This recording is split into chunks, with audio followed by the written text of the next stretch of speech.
Il était une fois, au bord d'une rivière, une jeune demoiselle prénommée Lisette, pourvue de tous les appas pour faire tourner les têtes. L'histoire aurait bien pu se passer en bord de Loire, où les marins d'eau douce de toutes parts étaient capables de pareils débordements. Mais c'est entre Truyère et Lot que me fut contée la chose. Il fallait du relief pour donner un décor grandiose à la légende. C'est en ce lieu magnifique que nous satisferons à cette exigence. Lisette revenait de la rivière, toute guillerette d'avoir vendu toutes ses noix et noisettes qu'elle avait portées au meunier pour qu'il fasse de l'huile. L'homme avait, en bord de bruyère, une retenue d'eau alimentant un moulin qui lui permettait de broyer les fruits secs. À 2 pas de là, le Lot coulait, majestueux et impétueux. Sur cette rivière, il y avait en cette époque lointaine grand mouvement de gabarres chargés du vin du pays, le plus apprécié alors de nos amis les Anglais. La commune gérait ses affaires sans se soucier des princes et des rois, et s'exentait des péages et des taxes.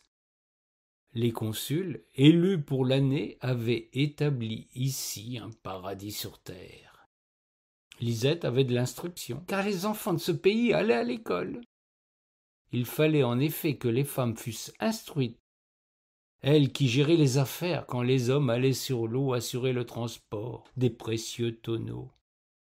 La communauté des Gabales, ce peuple fier aux origines néandertaliennes, comme l'affirment encore les plus acharnés d'entre eux, élisait le directeur ou la directrice de l'école, tout comme elle gérait les ponts, l'hôpital, l'armée et quelques services publics en un temps où le féodalisme pesait d'une main de fer sur le reste du pays. Lisette rentrait donc chez elle sans se soucier de tous ces hommes qui vaquaient à leur occupation.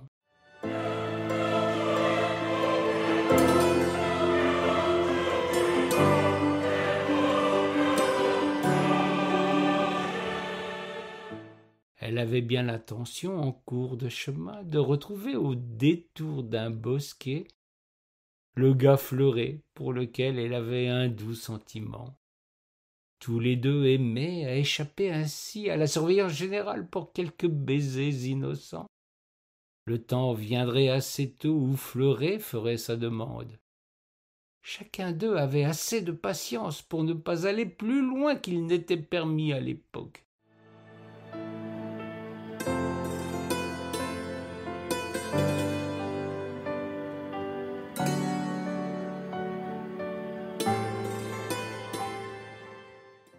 C'est du moins ce que pensait la demoiselle. Ce jour-là, pourtant, Fleuret se montra plus pressant qu'à l'accoutumée. La faute en incombait peut-être à ce souffle printanier, ce je ne sais quoi dans l'air qui transforme la nature et lui donne des allures de fête. Le garçon alla beaucoup plus loin dans ses caresses, et Lisette, après en avoir éprouvé autant de plaisir que son gentil galant, se refit apparence honnête et rentra chez elle sans rien laisser paraître.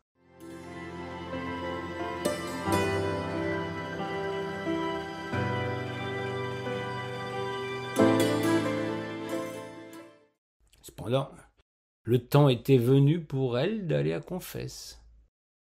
Il y avait bien longtemps qu'elle n'avait pas respecté ce rite religieux, et monsieur le curé lui faisait les gros yeux.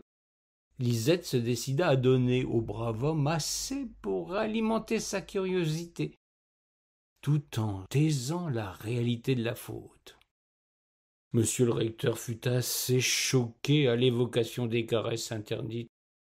Il n'était pas besoin de lui faire étalage de ce qui était, pour lui, turpitude et péché mortel. Le temps viendrait bien assez tôt de la régulation divine. La demoiselle, après avoir récité une ribambelle de prières pour le prix de ses vilaines fautes, rentra chez elle en prenant le chemin de la colline. Elle chantonnait, soulagée d'avoir joué ce tour à ce pauvre homme si sourcilleux. Elle n'allait pas se priver d'autres moments d'égarement avec son Fleuret par la faute d'un directeur de conscience qui ne savait rien de l'amour et des plaisirs charnels.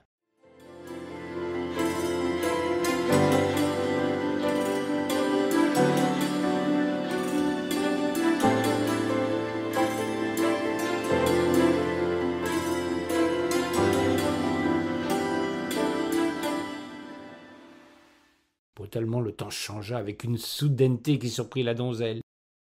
Elle, qui pourtant vivait en ce pays vallonné, n'avait pas anticipé la venue d'un orage ou d'une tempête. Le ciel devint noir, la lumière déclina, et bientôt il fit presque nuit au milieu de la journée. Lisette cheminait sur un sentier étroit, entourée d'une végétation dense, qui allait bientôt atteindre le faîte de la colline avant de plonger de l'autre côté de la petite vallée. Des éclairs zébrèrent le ciel. La jeune fille tremblait de tout son être, prise d'un étrange pressentiment. Elle était inquiète, n'ayant jamais connu pareil phénomène. Soudain, elle vit surgir un cavalier tout blanc dans ce décor tout noir.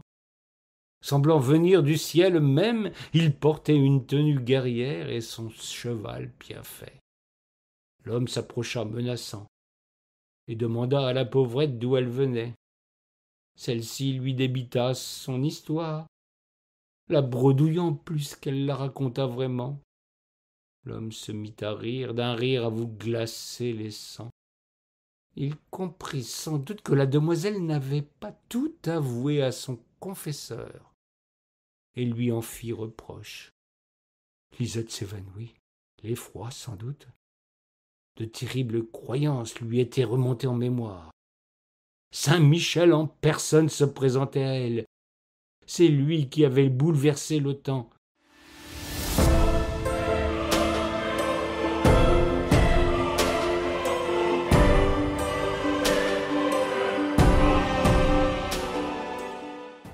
Ce cavalier n'était pas un homme. Il ne pouvait être que l'envoyé de ce Dieu vengeur qui interdit aux petits enfants nés hors mariage et morts dans le péché ou avant le baptême d'être ensevelis dans le cimetière du pays. Dans ce contexte de superstition, il n'en fallait pas plus pour qu'elle perde conscience.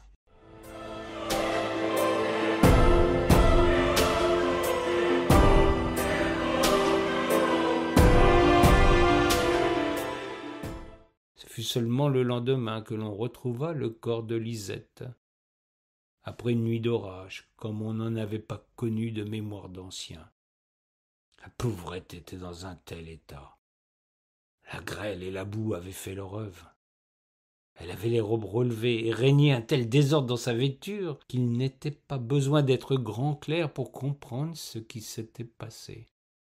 Des traces de sabots eussent cependant éveillé la curiosité des enquêteurs, s'ils avaient été attentifs. Pourtant, dans tout le pays, on se contenta bien vite de l'hypothèse divine.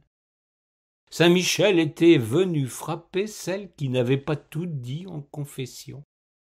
Fleuret, le pauvre, avait vendu le morceau, trop troublé qu'il était pour mettre un peu de raison dans le drame qui détruisait sa vie. La thèse qui circula bien vite dans tout le pays fut celle de Saint Michel en personne, surgissant des cieux pour punir la pauvrette qui avait omis l'essentiel en confession. On oublia bien vite le viol et cet étranger qui avait traversé la contrée sur un cheval blanc. Ainsi devait périr celle qui avait osé profiter de la vie avant que ne lui en fût donnée l'autorisation par le sacrement du mariage. Son malheur servit à l'édification des autres jeunes filles. Une précaution de plus qui n'était pas superflue.